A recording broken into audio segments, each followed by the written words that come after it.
In Mexico, President Andrés Manuel López Obrador announced to be studying the substitution of the medical use of fentanyl to combat its illegal trafficking. And Peru continues on red alert for heavy rains after the passage of Cyclone Yaku, which so far has left at least 50 people dead.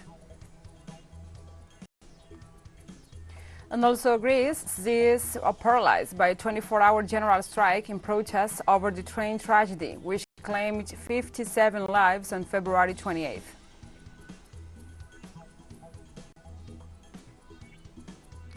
From the headquarters of TeleSUR English in Havana, Cuba, this is From the South. I'm your anchor, Gladys Quesada, and these are the news. The Mexican president, Andrés Manuel López Obrador, says he is considering to eliminate the use of fentanyl for medical purposes as a way to face its illegal trafficking. The president emphasized that if his government is successful, the United States should do the same without any discrepancy. The head of state reiterated that the commitment will be that of fentanyl's chemical precursors smuggled into the country will continue to be combated. López Obrador explained that during the meeting he held with White House's National Security Advisor, Liz Sherwood Randall, they agreed to continue working together so that fentanyl does not reach the borders of both countries.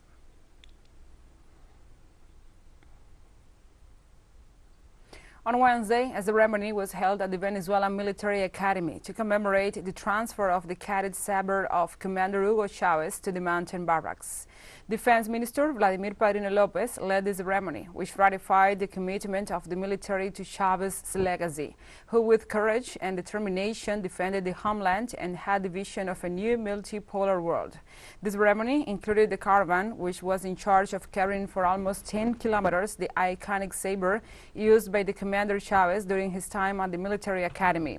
In this context, the Venezuelan people gathered early in the morning along the route to the caravan will follow in order to honor the legacy of the commander of the Bolivarian Revolution.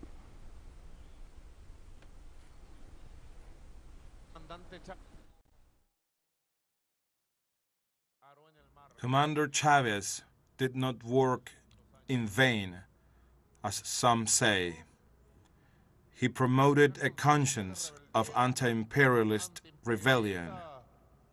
He promoted a conscience of patriotism, of love for Venezuela. He promoted a conscience of solidarity among the peoples and with the peoples of the world, of perseverance to do things and to do them well. He promoted principles of absolute honesty. During the event, the Venezuelan president pointed out that 10 years after the departure of Hugo Chavez, the Venezuelan people are still strong and united.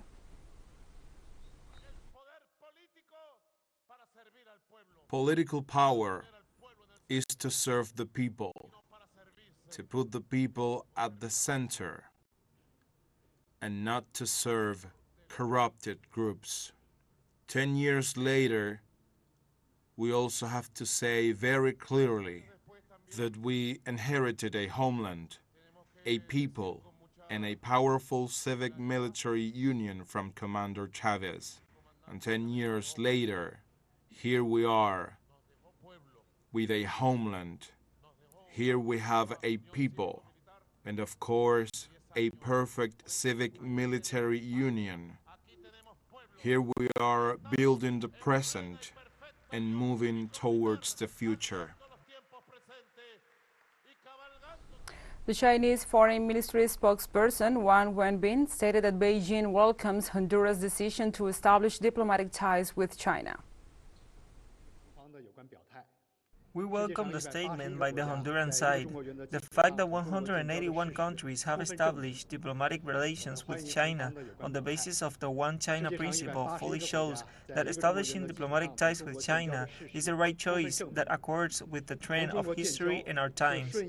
China is ready to grow friendly and cooperative relations with all countries, including Honduras, on the basis of the One China principle.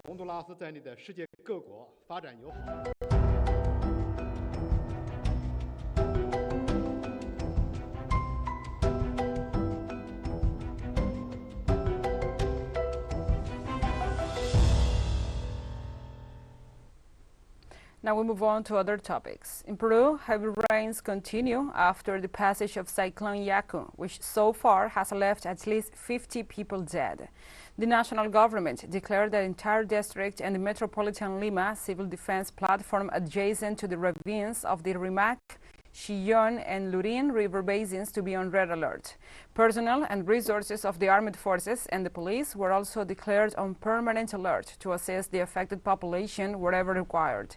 The toll left by this phenomenon is devastating. 50 deaths, more than 7,200 victims, numerous flooded areas and destroyed houses.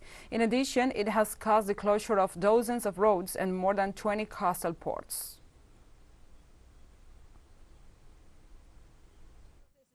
Please, I ask you from the bottom of my heart to help us, more than anything else, with what we need, please. I feel bad. I am a 77 years old person. Imagine I'm standing here and today I should be at peace, but I'm not. Let's take a short break, but first, remember you can follow us on our TikTok account at TeleSUR English, in which you will be able to see news in different formats, news updates and more. Other stories coming up, stay with us.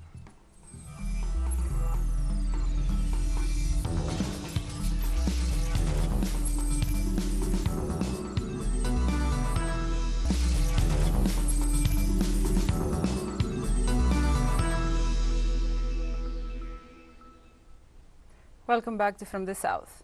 In Malawi, mass funerals were held in Bilantry after deadly Cyclone Freddy killed more than 200 people.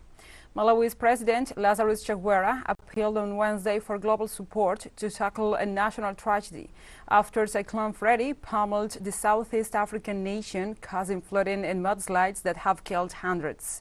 The storm returned to the African coast at the weekend for a second time in less than 3 weeks, leaving a trail of death and destruction after it had largely spared Malawi the first time around.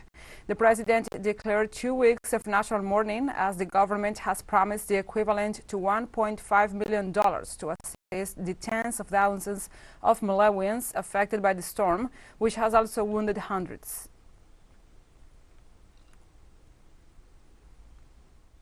Personally so devastated. Sometimes when you just pass by these many caskets, you cannot help but shed tears because loved ones, one whole family completely wiped out, and so many others that have been touched. You feel sad that we are at the receiving end of climatic changes that, On Thursday, Greece woke up paralyzed by a 24-hour general strike, demanding that the real culprits of the train accident that occurred in February be held accountable. The strike has been called by private and public sector unions and will be accompanied by demonstrations all over the country. The protest includes the stoppage of public transport in Athens, although some minimum metro services will be provided to facilitate the movement of citizens who want to attend the demonstrations. The strike has also been joined by air traffic controllers and sailors, so flights have been cancelled at large and ships remain moored in the ports. Likewise, many schools will remain closed, as the teachers' unions have also joined the strike.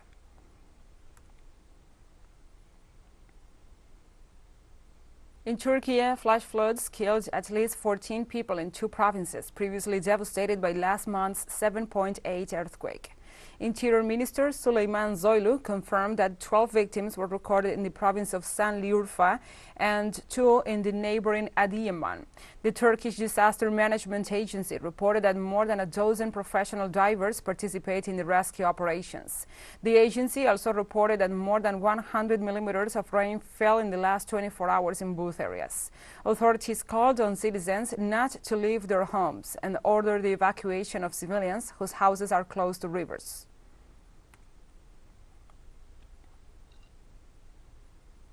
On Wednesday, the Syrian President Bashar al-Assad meets in Moscow with his Russian counterpart, Vladimir Putin. The two leaders talk about several issues of their economic and political agenda, bilateral relations and cooperation, in addition to the latest regional and international developments. The two presidents also discussed the Russian military operation in Ukraine, in relation to which President al-Assad reiterated Syria's stance in support of Russia's right to defend its national security. On the other hand, President Putin said that the Russian military operation is a war of existence, adding that the West has tried to destabilize the country's economic and political situation, but that Russia has not only been able to cope with that challenge, but also has achieved an economic growth despite the war.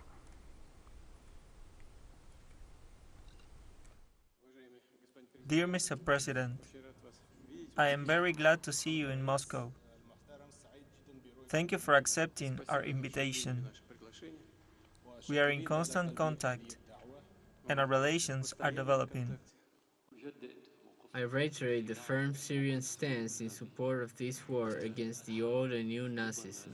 I say that this is old and new Nazism because this Nazism was supported by the West before World War II, and it embraced these leaders after the war, and continues today to support them as before. Our stance today is not a result of our strong friendship or a token of gratitude for Russia's position towards us.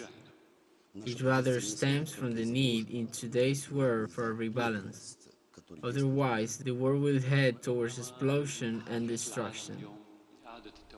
During the exchange, the Syrian president thanked the Russian mandate for his firm positions on the war in Syria.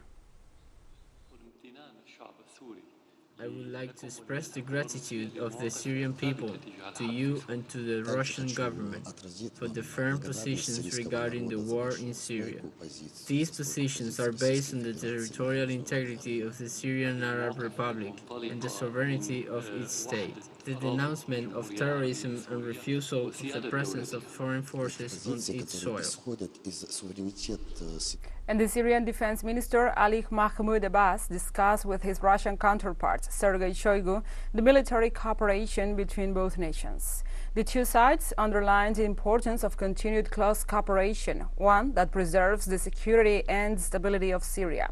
The Russian minister extended his government's condolence to the families of the victims and those affected by the devastating earthquake, asserting Moscow's support to Syria.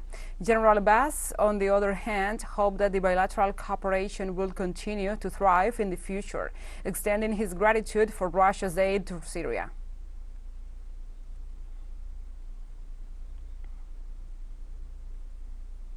In Switzerland, the Credit Suisse bank shares plummeted by up to 23% in the nation's stock market, followed by fears of a possible collapse. The bank's main shareholder, the Saudi National Bank of Saudi Arabia, declared that it doesn't foresee new liquidity injections to support Switzerland's second-largest bank. The financial institution has been experiencing difficulties since it was accused of abandoning its neutrality after freezing funds of Russian individuals and organizations, causing a massive outflow of Russian and Chinese capital from its coffers. Analysts consider that an eventual collapse of the bank could have a knock-on effect on banks in Switzerland and across Europe.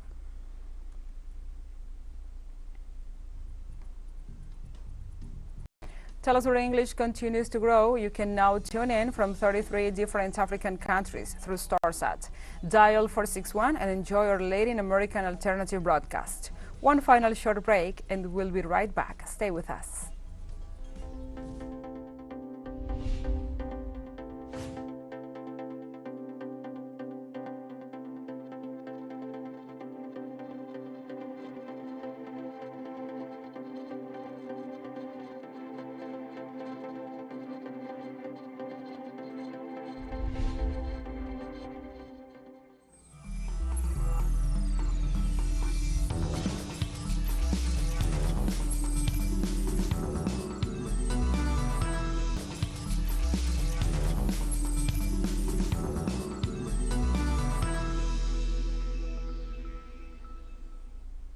Welcome back. Ethiopia's Deputy Prime Minister and Foreign Minister Demeke Mekonnen hosted on Wednesday the U.S. Secretary of State Anthony Blinken. The U.S. top diplomat, who's set to visit 2 countries on the continent, will first meet with Ethiopian federal officials and Tigrayan representatives in Addis Ababa. Talks are expected to focus on the implementation of the peace deal that ended in war in Ethiopia's northern Tigray region, as well as humanitarian support. The preferential trade agreements between the U.S. and that African nation, which was suspended by the armed conflict, could also be on the agenda. On Thursday, the Secretary of State is scheduled to visit Niger and meet with the nation's President Mohamed Bazoum and its Foreign Minister Hassoumi Namazadoudou.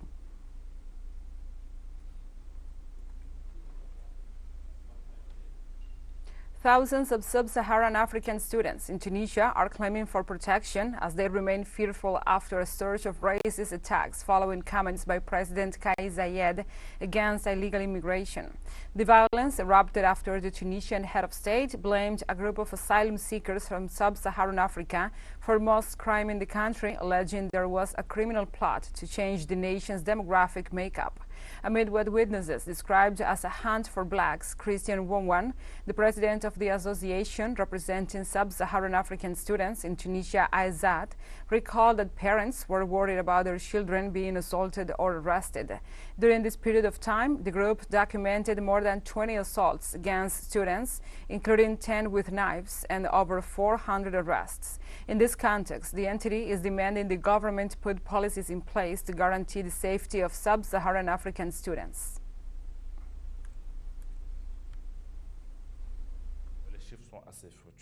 The numbers are quite fluctuating. There are 400 arrests. There are more than 40 to 50 students who remained in detention in police stations during the last 2 or 3 weeks, and therefore went directly to prison. Fortunately, most of them have been released. At the same time, there are those who were evicted from their homes, more than 20 cases. Of course, many of them did not report and went to stay with friends, but there are at least 20 cases in this very difficult situation. Zimbabwe's Electoral Commission started to register voters in Harare ahead of the general elections. Zimbabwe Electoral Commission launched a 10-day registration blitz to enable those intending to register as voters to obtain critical documents like the birth certificates and national identity cards. Ahead of the elections, main political parties and leaders have already started preparations in earnest with air rallies and various campaign activities. A date has yet to be set for the votes, which has expected or are expected to be early in August.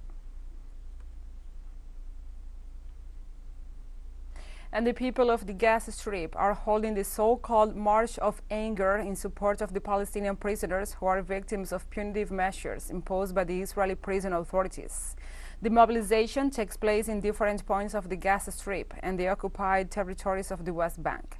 The march joins the acts of disobedience carried out by the Palestinian prisoners to defeat the punitive measures imposed by the Israeli prison service. The leaders of the demonstration pointed out that 4,500 Palestinians, among them 160 minors and 30 women, are deprived of their freedom in Israel. Human rights organizations warn that solitary confinement applies in these prisons. Family visits are denied and medical treatment is inadequate, among other degrading conditions. And we have come to the end of this news brief. But remember, you can find this and many other stories on our website at telesurenglish.net. And also, if you feel so inclined, please join us on social media for all the latest news. We are on Facebook, Twitter, Instagram, Telegram, and TikTok. For TeleSUR English, I'm your anchor, Gladys Quesada. Thank you for watching.